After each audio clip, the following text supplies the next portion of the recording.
Hey guys, welcome to Cake International Birmingham 2023. Can you believe my last Cake International video was actually in 2019? It's been quite a while since I made one, so let's jump straight in. Firstly, for a little bit of disclosure, I am a judge. However, any views or opinions expressed in this video are of my own and not representative of Cake International. You will also see me judging various categories in this video, but I haven't judged all of those. For example, here you'll see me in the horror category, but I only did half. So this doesn't necessarily mean I judged your exact piece. I just thought I'd get that in because I have had a few messages on Instagram telling me I judged their piece when I didn't.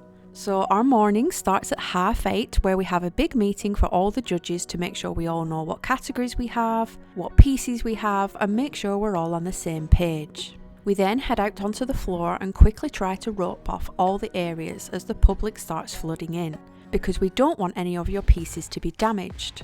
We do get a few questions on why the ropes are up and when will they be coming down, but this is to protect every person's hard work whilst it's being judged. The last thing you want is to have your piece damaged before we've got to it.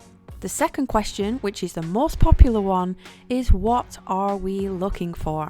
Firstly, I check every single piece's to schedule. This means that each category has its own set of rules, and they also must abide by the main rules set out in your PDF when you enter. The rules will be things like covering the edge of your board in ribbon or something edible, making sure to use posy picks if you are inserting wires, whether it has to be cake or if you're allowed to use dummies. The rules are very extensive and must be read over and over again to make sure your piece complies with your chosen class. So I have on hand my little tape measure to make sure your board is the right size. And I also have your feedback sheet, which contains a score, what award you get, and also a written feedback box of what parts I loved about your piece and what you could maybe improve on for future entries. One thing that doesn't really work in your favour if you have me as a judge in your category is that I'm short-sighted. So if you've left a crack, a fingerprint, or a missed piece of painting, I am going to see it. And this is exactly the sort of things you're going to lose marks on. So let's break it down for you.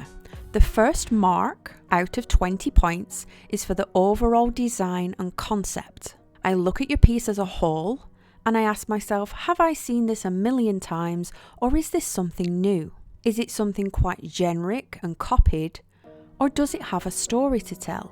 A piece that evokes emotion, thoughts, and it's something a little bit new or different will gain higher marks in this first section. Next up is the visual appeal / wow factor. Again, out of 20 marks. Do I look at your piece from across the room and instantly want to go and have a look at it further? Is it impactful, or is it just another cake that blends into the crowd? Next up is the degree of difficulty / complexity. Is it a super simple shape, or have you really pushed your boundaries of your category? If your category includes lights and sounds, have you used them, and how have you used them? Has it been done in a clever way? Similarly, in the carved category, is your cake a very safe choice in shape, or have you really pushed yourself out of your comfort zone and made something a bit more impressive for the section you're working in? Next up is the quality of workmanship. Sometimes this is the area that can lose you marks. It can be an amazingly creative, pushing boundaries, striking piece. But upon closer inspection, with my short-sightedness, I've spotted fingerprints, cracks. There may be hands on models that don't quite attach to their arms or their sleeves. Excess dust that's fallen off something you've dusted into another area where there shouldn't be any. Fingernail marks, maybe I can see the joins and the seams. And you bet I get down on my knees and look underneath everything, because every inch of your cake will be inspected. And yes, the back is just as important as the front. The last mark out of 20 is the attention to detail, which is quite similar to the workmanship. How much detail have you added? Have you added a necklace to a model, and does it appear that the chain goes all the way around the neck, or have you made it kind of just stop and it looks like it's floating on the chest? These are all things I'm looking for. Is that tiny, almost insignificant rock you've added to fill a space on your board also detailed, or was it just a last-minute addition and you really didn't put much thought into it? That is what can make or break a piece when I'm looking at attention to detail. Basically, the more you add, the more exciting your piece can look and add to the storytelling. But on the flip side, the more you add, everything you do add has to have the same level and attention to detail as your main subject. And that's it really. It's not too difficult when you break it down. But sometimes someone can score really, really highly on the concept, but lose marks for their workmanship by leaving fingerprints or splashes of paint. And on the opposite end, someone can make something really incredibly neat and absolutely perfect in execution, but the whole piece has been seen a million times before and looks just like all the other ones in its category. Each piece is also seen by at least 2 judges, which is great because I can point out bits that they have missed on theirs and they can point out bits that I may have missed on mine. And it's just to make sure we are all on the same page with our markings and neither of us are being a little bit too harsh. Now that I've answered the most asked question, I just thought I'd give you a little insight of what it's like to actually be a judge. I had over 50 pieces to judge this day, and you'll see my stance throughout most of the footage. I'm pretty much bent over the entire time, so we do get bad backs. You'll also see the buzz of people around me taking pictures, hanging over the barriers or asking questions, which can feel a little bit intense when you're trying to concentrate really hard on looking at all your pieces. You'll also see me flipping over my pages and only writing my feedback in the centre of the tables to make sure none of the public is trying to get a sneaky advance peek of the feedback sheets. It really can be a tough job. Sometimes there's just so many pieces to get through, so much paperwork, but my favourite part is seeing how excited people are to receive the results. Just to explain the results, the lowest is not to schedule. This means you've breached the rules in some way. Either your board is too big, or you've not covered the edge in a ribbon or edible medium. Maybe you've used dummies when it should have been an actual all-cake category. Lots of small things like this can get you disqualified, so make sure you read the rules over and over again for your class. Sometimes, which happens very rarely, you may not place at all. This means it's not been disqualified, but your score was too low to give you an award. The next step up from this is a certificate of merit. This is where your scores could quite possibly be a little low across all areas, such as your concept and workmanship. But you will get your feedback sheet explaining how you could improve and what to watch out for when making your next piece. Next up from this is a bronze, so now we're getting better, and there's just a few bits here and there that you need to watch out for. Then we head up to silver.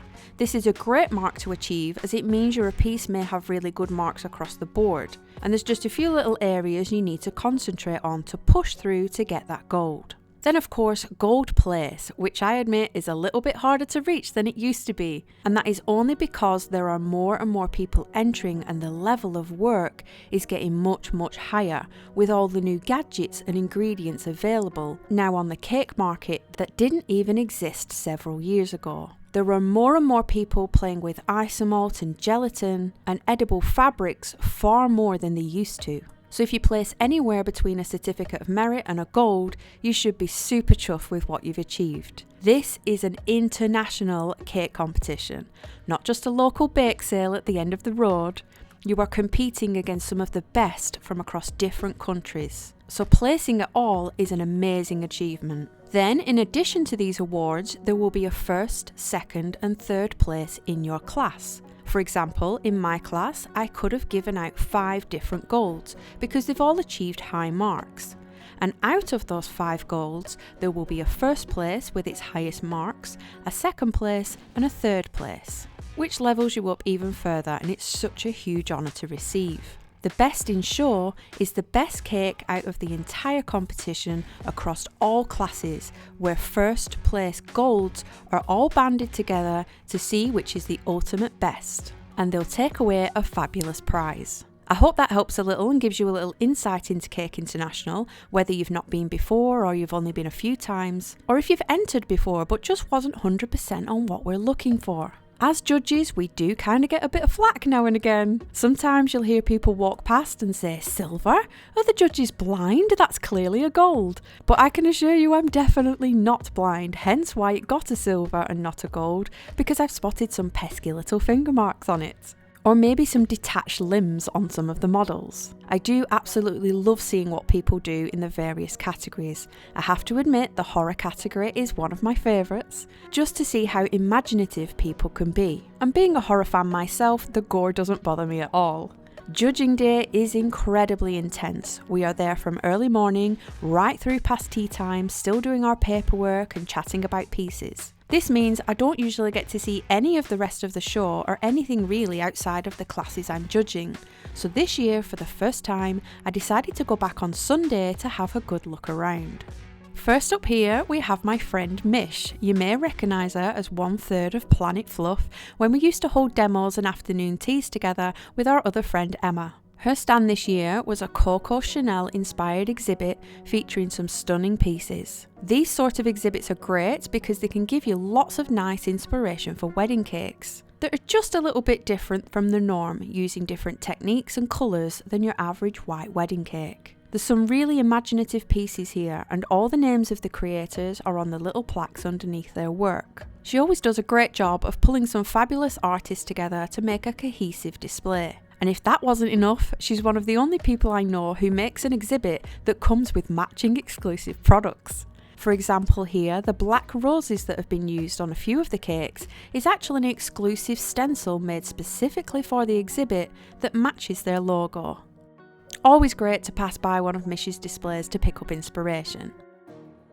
Next stop was Zoe's stall. How could I not? She is one of my favourite cake artists because she has a very similar cartoony style to me, which I just love. And we love chatting all things Disney and cake with her and Richard. Next was a very special stall. This is Tasha Sugar Art, who is actually one of my brigadiers. I cannot tell you how special it is to see one of my members pushing out of their comfort zone and doing something like this. Of course I picked up a cherry bakewell flavour and Adam had a Biscoff. Then as Adam stopped to pull something out of his bag, I spotted a poster on the wall which had me in the bottom right hand corner judging a previous show. Ozzy was very cool at the entrance. It made it really immersive with some of Ozzy's songs playing in the background. Now onto some of my favourite pieces from the competition. This is a Skeksis from the Dark Crystal, and I absolutely adored the concept of all those purple shards holding him up and the detail on the board. Next up was this witch figure, lots of detail here in the skin and on the board. And another one I love because it told a story. I could clearly see it was a demon tooth fairy, where they're collecting lots of teeth. The detail in the skin here was amazing. This was a cute little cake in the miniature wedding cake category. And then another amazing piece was some stunning painting of some fairies.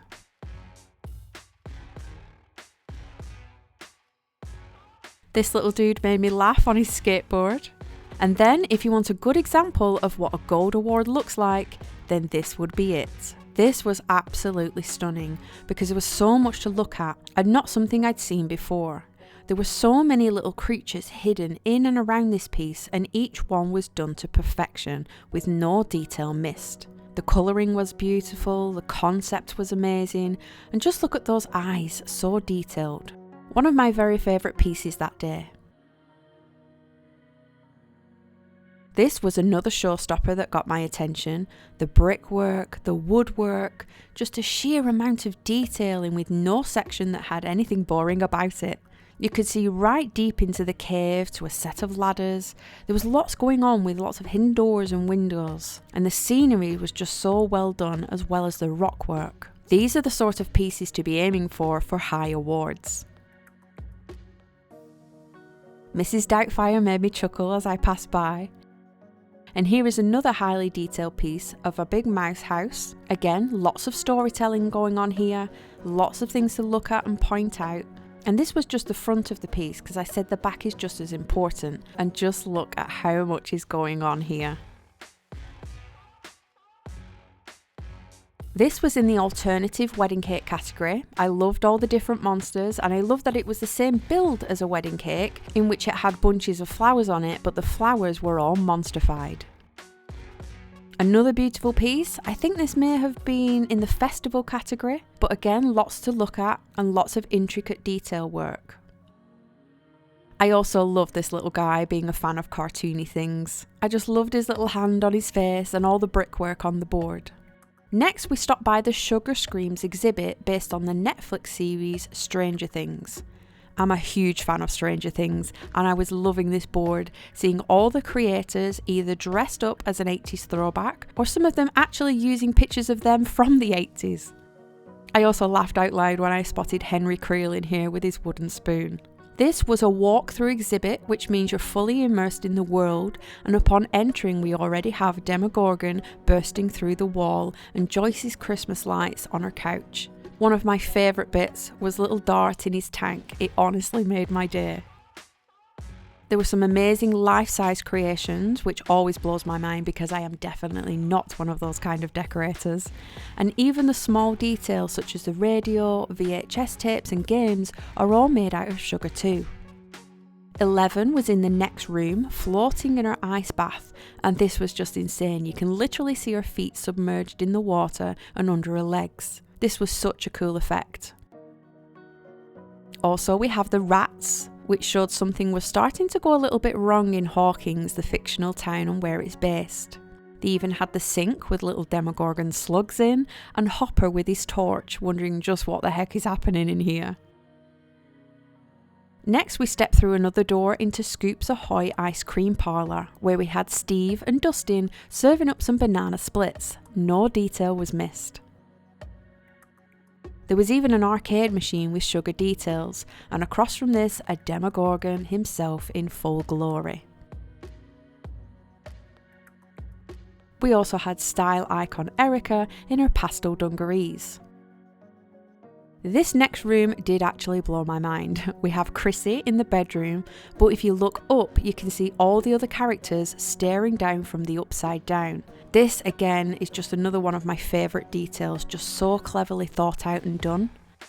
And entering the last room, we come face to face with everybody's favourite Eddie Munson, rocking out on his guitar. The grandfather clock full of spiders was another great detail added. And Henry Creel behind bars, which is a bit of a favourite, as I am a big fan of Robert Englund who plays the character. And it wouldn't be complete without a full size of Vecna looming over you at the exit. The detail in his face was really cool. Finally, the scene of Lucas, helplessly staring on at Max, who seemed to be levitating here. Just a really cool walk around exhibit, and without doubt one of my favourites I've seen from all the shows I've attended so far. Did you know your Cake International ticket also gives you access to the Crafts show next door and the Simply Christmas show? So you're sure getting a lot for your entrance ticket here. I was full on in Christmas mode as I entered this show. It's a bit like a giant Christmas market where you can buy gifts from smaller companies. And then the craft show, as you would expect, is full of goodies for card making, clay, ceramics, mosaics, which still pretty much goes hand in hand with cake, and you can still pick up some tools from this side of the show too. Lots of inspiration to take in, and creates a nice long day out if you attend all of the shows. But that's it. I hope you enjoyed this video and that it was helpful and gives you a bit of an insight into what it's like at Cake International. I'll see you in the next one. Bye guys.